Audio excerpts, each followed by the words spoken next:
Friends, എല്ലാവർക്കും online ക്ലാസ്സിലേക്ക് സ്വാഗതം. നമ്മൾ ഡിസ്കസ് ചെയ്തുകൊണ്ടിരിക്കുന്നത് 7ാം ക്ലാസ്സിലെ മാത്സ് ഗണിതത്തിലെ 4ാമത്തെ പാഠഭാഗമാണ്.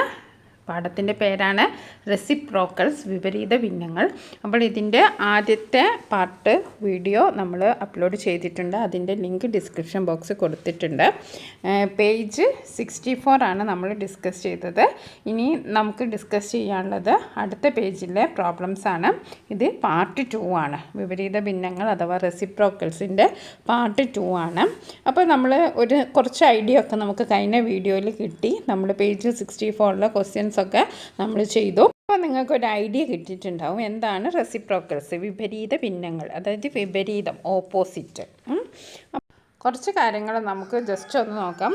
അപ്പോൾ ഡിനോമിനേറ്ററും നോമിനേറ്ററും തിരിച്ചു മറിച്ച് എഴുതുന്നതിനെയാണ് നമ്മൾ റെസിപ്രോക്കൽ എന്ന് പറയുന്നത്. അതിനെ മലയാളത്തിൽ വ്യുൽക്രമം എന്ന് പറയും. ക്രമം തെറ്റി എഴുതുക, അതായത് ഡിനോമിനേറ്റർ അംശത്തിനെ ഛേദമാക്കിയും ഛേദത്തിനെ അംശമാക്കിയതും, അതായത് മുകളിലെ താഴോട്ടും താഴെയുള്ള മേലോട്ടും അങ്ങനെ ഓപ്പോസിറ്റ് രീതിയിൽ എഴുതുന്നതിനെയാണ് നമ്മൾ റെസിപ്രോക്കൽസ് എന്ന് പറയുന്നത്, വ്യുൽക്രമങ്ങൾ എന്ന് പറയുന്നത്. അപ്പോൾ നിങ്ങൾക്ക് ഐഡിയ കിട്ടിയിട്ടുണ്ടല്ലോ.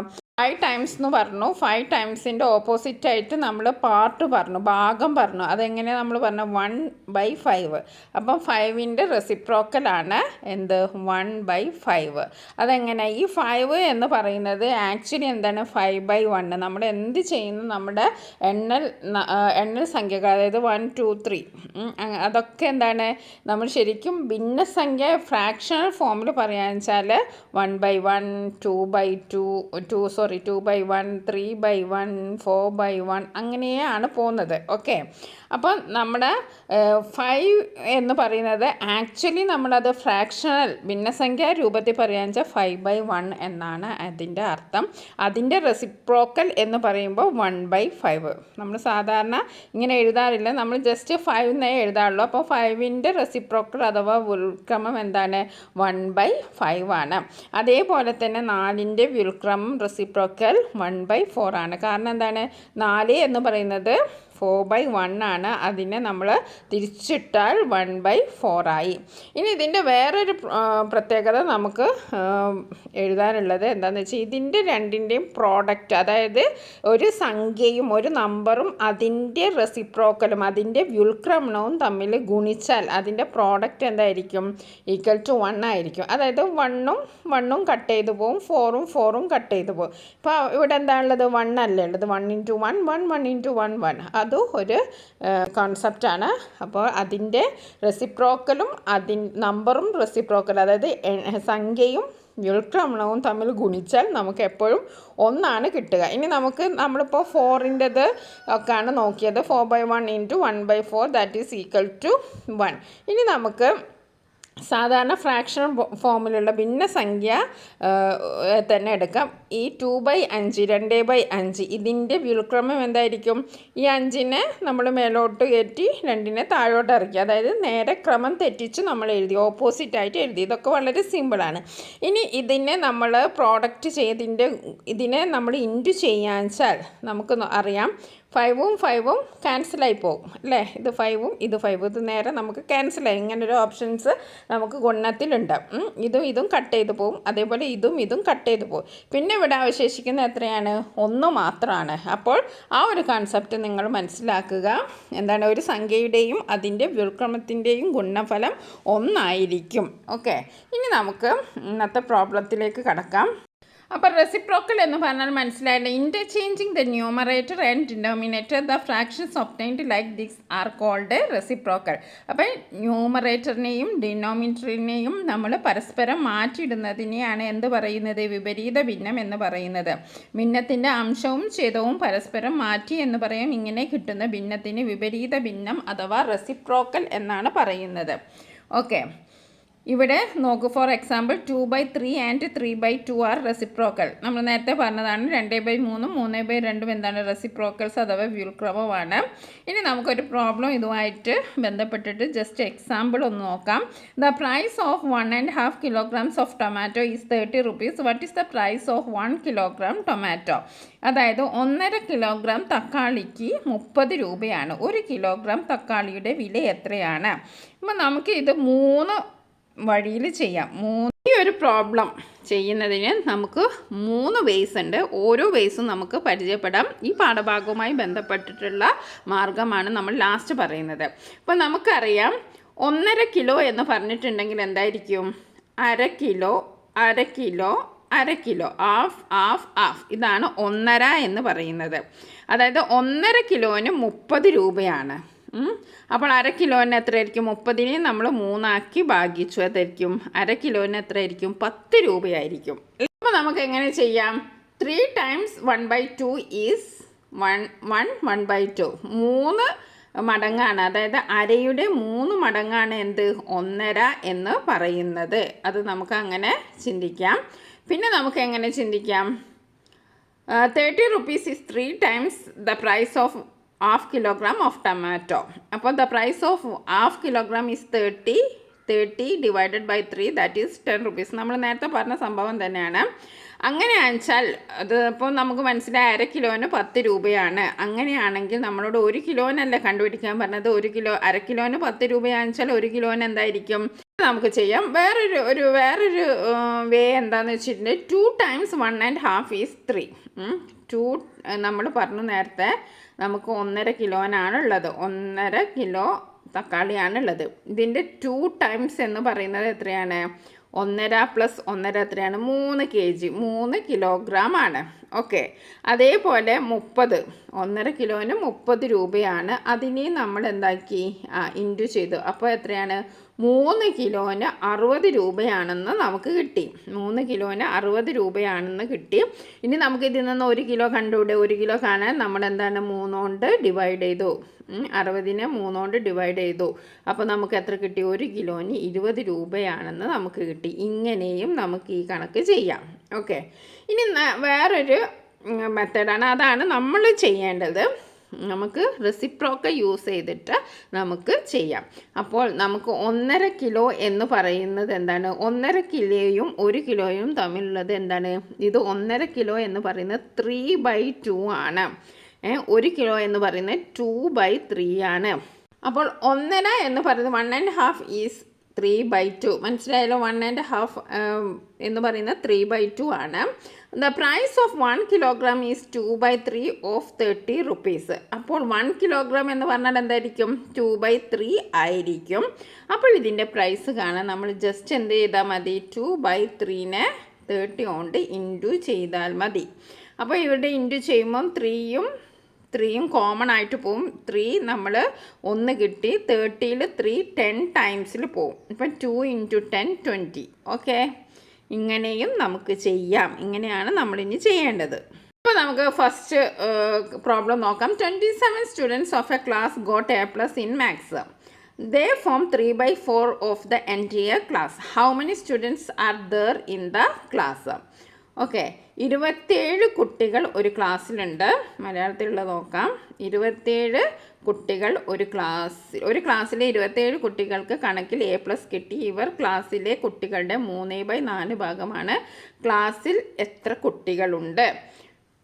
ഓക്കെ. ഇത് നമുക്കൊന്ന് ചെയ്ത് നോക്കാം. അപ്പോൾ ഒരു ക്ലാസ്സിൽ നമ്മൾ മൈൻഡിലേക്ക് നമുക്കിപ്പോൾ 2 നമ്പറാണ് നമ്മുടെ മൈൻഡിലേക്കുള്ളത്. എന്താണ്? 27 ഉണ്ട്, 27 ഉണ്ട്, 3/4 3/4 ഉണ്ട്. അപ്പോൾ 27 എന്ന് പറഞ്ഞാൽ എന്താണ്? 3/4 ആണ്. ആ ക്ലാസ്സിലെ 4 ഭാഗമാക്കിയാൽ അതിൻ്റെ 3 ഭാഗമാണ്, 3 പാർട്ടാണ് ഈ 27 എന്ന് പറയുന്നത്. എല്ലാ കുട്ടികൾക്കും A+ കിട്ടിയില്ല. അപ്പോൾ ഒരു കൂട്ടർക്ക് മാത്രം A+ കിട്ടിയിട്ടില്ല, അല്ലേ? അപ്പോൾ ക്ലാസ്സിൽ എത്ര കുട്ടികളുണ്ട് എന്നാണ് ചോദിക്കുക. അപ്പം ക്ലാസ്സിലെ കുട്ടികൾ എന്തായിരിക്കും? 3/4 കുട്ടികൾ ആണ്. അതായത് 3/4 ഭാഗത്തോളം 27 A+ കിട്ടിയവരാണെങ്കിൽ ക്ലാസ്സിലെ കുട്ടികൾ എന്തായിരിക്കും? 4/3. നേരെ തിരിച്ചിട്ടാൽ മതി, അല്ലേ?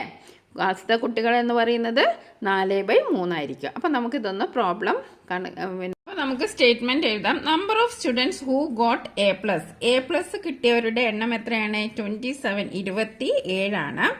Therefore 3/4 of the entire class, ആകെ കുട്ടികളുടെ 3/4 ഭാഗമാണ് എന്ത്? 27 എന്ന് പറയുന്നത്. 27 എന്ന് പറയുന്നത് 3/4 ഭാഗമാണ് ഈ 27 എന്ന് പറയുന്നത്. ആകെ കുട്ടികളുടെ 3/4 ഭാഗമാണ്. ടോട്ടൽ നമ്പർ ഓഫ് സ്റ്റുഡൻസ്, ആകെ കുട്ടികളുടെ എണ്ണം. അങ്ങനെ ആണെച്ചാൽ ആകെ കുട്ടികളുടെ എണ്ണം എന്തായിരിക്കും? 27, 27. അപ്പം നേരത്തെ പറഞ്ഞല്ലോ 4/3 ആയിരിക്കും. ഇതിൻ്റെ അതായത് 3/4ന്റെ വ്യുൽക്രമം റെസിപ്രോക്കൽ 4/3. ഓക്കെ, അപ്പം നമ്മൾ ചെയ്ത് നോക്കുമ്പോൾ 27. എപ്പോഴും ഇങ്ങനെയുള്ള പ്രോബ്ലംസിൽ ഇവിടെ എന്തായാലും ഇത് കറക്റ്റ് പോകുന്ന ഏതെങ്കിലും സംഖ്യ തന്നെയായിരിക്കും, നമ്പർ തന്നെ ആയിരിക്കും ഏറെ കുറെ ഉണ്ടാവുക. അപ്പം നിങ്ങൾ ഒന്നും വിഷമിക്കണ്ട. 27 × 4/3. ഇവിടെ നോക്കൂ, 3ഉം 27ഉം കോമൺ ആണല്ലേ. 3 × 9 ആണ്, 3 × 9 ആണ് 27. അപ്പം 3 ഒരു പ്രാവശ്യം 27 9. അപ്പോൾ ഇവിടെ 9 ഉണ്ട്. 9 × 4 9 ഗുണിക്കണം 4. 9 ഗുണിക്കണം 4 എന്ന് പറയുന്നത് എത്രയാണ്? 36. അപ്പോൾ ആകെ കുട്ടികളുടെ എണ്ണം എത്രയാണ്? 36. Total number of students 36. പറയാം, നമുക്ക് 3/4 എന്ന് പറയുന്നത് 27 ആണ്. അപ്പോൾ 3/4നെ നമ്മൾ മറിച്ചിട്ടു. അപ്പോൾ 4/3. അതാണ് 4 ആണ് നമ്മുടെ എൻ്റെ ക്ലാസ്. ആകെ കുട്ടികൾ എന്താണ്? ടോട്ടൽ കുട്ടികൾ 4 ആണ്, 4/3. അപ്പം നമ്മളിത് ഇങ്ങനെ 9 ചെയ്തു. 9 × 4 36. ഓക്കെ, ഇനി നമുക്ക് അടുത്ത പ്രോബ്ലം നോക്കാം. അടുത്ത ചോദ്യം, 1/2 ലിറ്റർ വെള്ളം ഒഴിച്ചപ്പോൾ ഒരു കുപ്പിയുടെ 2/3 ഭാഗം നിറഞ്ഞു. കുപ്പിയിൽ എത്ര ലിറ്റർ വെള്ളം കൊള്ളും? 1/2 ലിറ്റർ വെള്ളം ഒഴിച്ചപ്പോൾ കുപ്പിയുടെ 2/3 ഭാഗമാണ് നിറഞ്ഞത്. അപ്പോൾ ഒരു കുപ്പി എന്ന് പറയുന്നത് എത്രയായിരിക്കും? 3 ഭാഗമായിരിക്കും അല്ലേ. അപ്പോൾ അത് എത്ര ലിറ്റർ വെള്ളം കൊള്ളൂ എന്നാണ് നമ്മൾ കണ്ടെത്തേണ്ടത്. ഇംഗ്ലീഷിലുള്ള ചോദ്യം നോക്കാം. 2/3 of A bottle was filled with 1/2 litre of water. How many litre of water will the bottle hold? അപ്പം നമുക്കൊന്ന് ചെയ്ത് നോക്കാം. പ്രോബ്ലം നമ്മൾ വായിച്ചല്ലോ. 2/3 ഓഫ് ബോട്ടിൽ ഈസ് 1/2 ലിറ്റർ. അതായത് കുപ്പിയുടെ 2/3 ഭാഗമാണ് 1/2 ലിറ്റർ. അതായത് ഒരു കുപ്പിയെ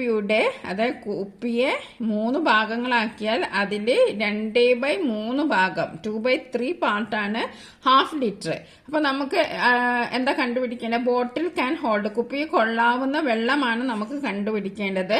അപ്പൊ നമ്മൾ എന്താ ചെയ്യേണ്ടത്? 1/2 എഴുതി, പിന്നെ 2/3. അപ്പോൾ നമ്മൾ ടോട്ടൽ കണ്ടുപിടിക്കണമെങ്കിൽ നേരെ തിരിച്ചിടുക. 3/2 ചെയ്തു. അപ്പോൾ നമുക്കറിയാലോ 1/2 × 3/2 എന്ന് പറയുമ്പോൾ ഇവിടെ എന്താ ചെയ്യേണ്ടത്? ഇവിടെ ഒന്നും നമുക്ക് ഡിവിഷൻ ചെയ്യാനൊന്നുമില്ല, ഹരിക്കാനൊന്നുമില്ല. അപ്പോൾ ജസ്റ്റ് നമ്മൾ 1 × 3, 2 × 2, 4. അപ്പോൾ 3/4 ലിറ്റർ, 3/4 ലിറ്റർ. ഓക്കെ, അപ്പോൾ 2/3 ഭാഗം എന്ന് പറയുന്നത് 1/2 ലിറ്റർ ആണ്. ഫുള്ള് എന്ന് പറയുന്നത് 3/4 ലിറ്റർ ആണ്. 3/4 ലിറ്റർ. ഇപ്പൊ സെക്കൻഡ് ക്വസ്റ്റ്യൻ ഒക്കെ എളുപ്പമാണല്ലോ. നമ്മൾ കൺസെപ്റ്റ് മനസ്സിലാക്കി നമുക്ക് വളരെ എളുപ്പമാണ്. ഓക്കെ, ക്വസ്റ്റ്യൻ നല്ലവണ്ണം വായിച്ചു നോക്കണം. ഇതിലാകെ ഒരു കൺസെപ്റ്റേ ഉള്ളൂ, നമുക്ക് തിരിച്ചിടുക വ്യുൽക്രമം, അതായത് റെസിപ്രോക്കൽ. അങ്ങോട്ടും ഇങ്ങോട്ടും ഇന്റർചേഞ്ച് ചെയ്തിട്ടുണ്ടെങ്കിൽ നമുക്കത് ആകെ ലിറ്റർ എത്രയെന്ന് നമുക്ക് കിട്ടും. ഓക്കെ, ഇനി നമുക്ക് മൂന്നാമത്തെ ചോദ്യം ഒന്ന് വായിച്ചു നോക്കാം. മൂന്നാമത്തെ ചോദ്യം, 3/4 of A vessel holds 1/2 litre of water. What is the capacity of the vessel in liter if it is completely filled with water? മലയാളത്തിലുള്ള ചോദ്യം നോക്കാം. ഒരു പാത്രത്തിൻ്റെ 3/4 ഭാഗം വെള്ളമെടുത്തപ്പോൾ 1.5 ലിറ്ററായി. പാത്രത്തിൽ നിറയെ വെള്ളമെടുത്താൽ എത്ര ലിറ്റർ ആവും? ഈ ചോദ്യങ്ങളൊക്കെ വായിക്കുമ്പോൾ തന്നെ നിങ്ങൾക്ക് അതിൻ്റെ പ്രോസസ്സ് മനസ്സിലേക്ക് വരണം. 3/4 ആണ് 1.5 ലിറ്റർ. അപ്പോൾ പാത്രം നിറയെ എന്ന് പറയുമ്പോൾ എത്ര ആയിരിക്കും? 4/3 ആയിരിക്കും. അപ്പോൾ ഈ പ്രോബ്ലത്തിൽ എന്താണ്? ഒരു പാത്രത്തിന്റെ 3/4 ഭാഗം എടുത്തപ്പോൾ, 3/4 പാർട്ട് എടുത്തപ്പോൾ അത് 1.5 ലിറ്റർ ആയി എന്നാണ് പറഞ്ഞിരിക്കുന്നത്. അപ്പോൾ നമുക്ക് സ്റ്റേറ്റ്മെന്റ് എഴുതിക്കുക. പാത്രത്തിന്റെ 3/4 എന്ന് പറയുന്നത് എത്രയാണ്? 1/2 അല്ലേ? അതിന് നമുക്ക് എന്ത് ചെയ്യാം? 3/2 സാധാ ഫ്രാക്ഷനിൽ നമുക്ക് എഴുതാം. 1 × 2, 2 + 1, അതാണ് 3/2. Okay, 3/4 part of the vessel എന്ന് നമുക്ക് 1/2 എന്ന് എഴുതാം. ഇനി കപ്പാസിറ്റി ഓഫ് വെസൽ, ആ പാത്രത്തിന്റെ എന്താണ്? പാത്രത്തിന്റെ കപ്പാസിറ്റി, അതായത് പാത്രത്തിൽ കൊള്ളാവുന്ന വെള്ളത്തിന്റെ അളവ്, എന്ന് നമുക്ക് എഴുതാം. എന്തായിരിക്കും? അപ്പോൾ നമ്മൾ നേരത്തെ 1/2 3/4 ആണ്. അപ്പോൾ നമ്മൾ നേരെ തിരിച്ചിട്ടു. അപ്പോൾ 1/2 × 4/3. 1/2നെ നമ്മൾ 3/2 എന്ന് എഴുതി. 3/2 × 4/3. ഇവിടെ നമുക്ക് എന്ത് ചെയ്യാം? 3യും 3യും നമ്മൾ കട്ട് ചെയ്തു. ഓക്കെ, അപ്പോൾ ഇവിടെ 1 ആണുള്ളത്. ഇനി 2ഉം 2 1 ടൈം 4 2 ടൈംസ് അല്ലേ. 2നെയും 4നെയും നമ്മൾ കട്ട് ചെയ്തു. അപ്പോൾ 2. അപ്പോൾ 1 into 2 2/1 that is equal to 2. അപ്പോൾ എത്ര ലിറ്റർ വെള്ളമാണ്? 2 ലിറ്റർ ആണ്. 2 ലിറ്റർ വെള്ളമാണ്. 2 ലിറ്റർ. ഒക്കെ വളരെ സിമ്പിളാണ്. നമുക്ക് അടുത്ത പ്രോബ്ലം ചെയ്ത് നോക്കിയാലോ. നെക്സ്റ്റ് ലാസ്റ്റ് ക്വസ്റ്റ്യൻ ആണ് ഈ പേജിൽ. ഒരേ നീളമുള്ള 3 നാടകളിൽ 2 എണ്ണവും മൂന്നാമത്തേതിൻ്റെ പകുതിയും അറ്റത്തോടറ്റം ചേർത്ത് വെച്ചപ്പോൾ 1 മീറ്ററായി. ഒരു നാടയുടെ നീളം എത്ര സെൻറ്റിമീറ്റർ ആണ്? Length and half of the third ribbon were placed end to end. It came to 1 meter. ഇതൊക്കെ കൂട്ടി യോജിപ്പിച്ചപ്പോൾ 1 മീറ്റർ കിട്ടി. What is the length of A ribbon in centimetre? Okay, അപ്പോൾ നമ്മളോട് പറഞ്ഞിരിക്കുന്നത് ഒരു 2.5 മീറ്റർ, അതായത് ഒരേ നീളമുള്ള 3 റിബൺ ഉണ്ട്. അതിൽ 2 എണ്ണം ചേർത്ത് വെച്ചു. പിന്നെ അതിന്റെ കൂടെ എന്താണ്, ഇതിന്റെ ഒരു പകുതി ഇത്രയും ചേർത്ത് വെച്ചു. ചേർത്ത് വെച്ചപ്പോഴാണ് എന്ത് ആയത്? 1 മീറ്റർ ആയത് അല്ലേ. 1 മീറ്റർ ആയി. അതായത് 1 2 2.5 അല്ലേ. 1 + 1 + ½. അപ്പൊ 2 1/2 എന്ന് പറയുന്നതാണ് 1 മീറ്റർ അല്ലേ. 2 1/2 എന്ന് പറയുന്ന 1 മീറ്റർ. അതെങ്ങനെ വന്നു എന്നറിയാലോ. ഒന്നും അതിന്റെ പകുതിയും. Okay, 1 + 1 + 1/2 that is 2 1/2. നമുക്ക് സ്റ്റേറ്റ്മെന്റ് എഴുതാം. 2 1/2 pieces joined to get 1 metre അല്ലേ. 2.5 മീറ്ററുള്ള നാടകൾ യോജിപ്പിച്ചതാണ് 1 മീറ്റർ. 2.5 നാടകൾ യോജിപ്പിച്ചതാണ് 1 മീറ്റർ. ഓക്കെ, 2.5 നാടകൾ യോജിപ്പിച്ചതാണ് 1 മീറ്റർ. സ്റ്റേറ്റ്മെന്റ് എഴുതാൻ വിട്ടുപോയിട്ടുണ്ട്, അപ്പൊ നിങ്ങൾ എഴുതാം. ഓക്കെ, ഇനി 5/2 pieces to get 1 metre.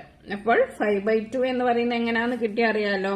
2 × 2 2 × 2 + 1 2 × 2 + 1. Okay, 2 ഗുണിക്കാൻ 2 4 4 കൂട്ടണം 1 5 5/2 മീറ്റർ. ഓക്കെ, 5/2 മീറ്റർ ആണ്. 5/2 പാർട്ടാണ് എന്ത് 1 മീറ്റർ എന്ന് പറയുന്നത്. ഓക്കെ, ഇനി നമുക്ക് എന്താണ് കണ്ടുപിടിക്കേണ്ടത്? ഇത് സെന്റിമീറ്റർ, ഇത് നീളം സെന്റിമീറ്റർ ആണ് നമുക്കിത് കണ്ടുപിടിക്കേണ്ടത്. അപ്പോൾ 5/2 ആണ് 1 മീറ്റർ. ഇനി നമ്മൾ എന്താ ചെയ്യേണ്ടത്? ലെങ്ത് ഓഫ് 1 പീസ് നമുക്ക് എങ്ങനെ കാണാം? ഇതില് ലെങ്ത് ഓഫ് 1 പീസ് 1 മീറ്റർ നീളമുള്ള ഒരു നാടയുടെ നീളം കാണണമെങ്കിൽ നമ്മൾ എന്താ ചെയ്യേണ്ടത്? സെന്റിമീറ്ററിലാണ് നമ്മളോട് പറഞ്ഞിരിക്കുന്നത്. അപ്പം 100 സെന്റിമീറ്റർ അല്ലെ. അപ്പം 100 ഇൻറ്റു ഇതിനെ തിരിച്ചിടാം. 5/2 എന്നുള്ളത് നമ്മൾ 2/5 ആക്കാം. അപ്പം 100 ഇൻറ്റു 2/5. അപ്പോൾ 100ഉം 5ഉം എന്താണ് നമുക്ക് കട്ട് ചെയ്യാൻ പറ്റും. 20 ടൈംസ് ആണ് 5. അപ്പോൾ 20 × 4 ദാറ്റ് ഈസ് 40 അല്ലേ. അപ്പോൾ നമ്മുടെ ആൻസർ എത്രയാണ്? 40 സെന്റിമീറ്റർ. ശരിയല്ലേ? 40 സെന്റിമീറ്റർ അതിന്റെ പകുതി 20. 40 40 80 80 + 20 ദാറ്റ് ഈസ് 1 മീറ്റർ. മനസ്സിലായല്ലോ. അപ്പൊ നമ്മൾ 2.5 മീറ്റർ ആണ് 1 മീറ്റർ എന്ന് നമുക്ക് ക്വസ്റ്റ്യനിൽ പറഞ്ഞു. അത് നമ്മൾ അസ്യൂം ചെയ്തല്ലേ. അപ്പൊ 2.5 മീറ്റർ നമ്മൾ കണ്ടെടുത്ത്. അപ്പൊ 2.5 മീറ്റർ എന്നുള്ളത് നമ്മൾ എന്ത് ചെയ്തു? 2.5നെ നമ്മൾ നോർമൽ ഫ്രാക്ഷനിലാക്കി. 2 × 2 2 + 4 5/2. ഇനി നമ്മളോട് പറഞ്ഞത് ഇത് ക്വസ്റ്റ്യനിൽ പറഞ്ഞു നാടയുടെ നീളം എത്ര സെന്റിമീറ്ററിലാണ് എന്നാണ് ചോദിച്ചത്. അതുകൊണ്ടാണ് നമ്മൾ 100 എടുത്തത്. 100. അപ്പൊ നമ്മൾ ഈ 5/2നെ നമ്മൾ മറിച്ചിട്ട് 2/5 ആക്കി. ഓക്കെ, അപ്പൊ നിങ്ങൾക്ക് മനസ്സിലായല്ലോ. 40 സെന്റിമീറ്റർ ആണ് ആൻസർ.